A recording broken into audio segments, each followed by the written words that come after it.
Hello, my name is Jennifer Wong. Today we are going to talk about ratio analysis. Starting with operating profit, profit from operation divided by sales, and then ROCE, profit divided by capital employed. Total asset minus current liability is capital employed. And then asset turnover, sales divided by capital employed, you will get 2.36. And then inventory days, stock divided by cost of sales times 365, you will get 43 days.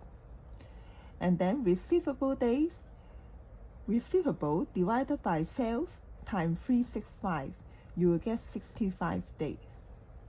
And then payable divided by cost of sales times 365, you will get 87 days.